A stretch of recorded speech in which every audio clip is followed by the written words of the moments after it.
खाऊ गल्लीत भीषण आग, 8 दुकाने जळून खाक, जीवितहानी टळली. शेगाव.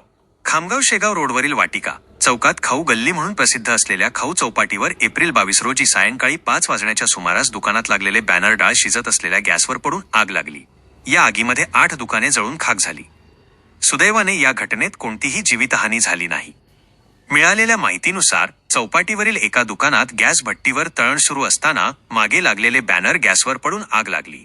त्या बॅनरमुळे ज्याच्या नळीवर आग लागली त्यामुळे भट्टीजवळ आग लागली आणि काही क्षणातच आगीने रौद्ररूप धारण केले. काही वेळातच शेजारील सिलेंडरने पेट घेतला. या आगीत पावभाजी सेंटर, पाणीपुरी सेंटर, मुंबई वडापाव, पान सेंटर, छोले भटुरे, भेळ भांडार, चायनीज सेंटर अशा 8 दुकानांनी पेट घेतला. आगीच्या भडक्यामुळे संपूर्ण चौपाटी आगीच्या विळख्यात सापडली. घटनेची माहिती मिळताच नगर परिषदेचे 2 अग्निशमन बंब तात्काळ घटनास्थळी दाखल झाले. शेगाव शहर पोलिसांनीही तातडीने धाव घेतली. अग्निशमन दलाच्या जवानांनी अथक प्रयत्नानंतर आगीवर नियंत्रण मिळवले. मात्र तोपर्यंत 8 दुकाने व त्यातील साहित्य पूर्णपणे जळून खाक झाले होते. या आगीत दुकानदारांचे लाखो रुपयांचे नुकसान झाल्याचा प्राथमिक अंदाज आहे.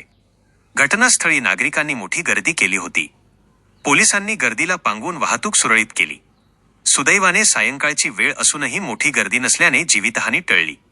स्फोटाचे व आगीचे नेमके कारण पंचनाम्यानंतर स्पष्ट होईल असे पोलिसांनी सांगितले. महाभूमी डिजिटलसाठी मोहम्मद रियाज, शेगाव.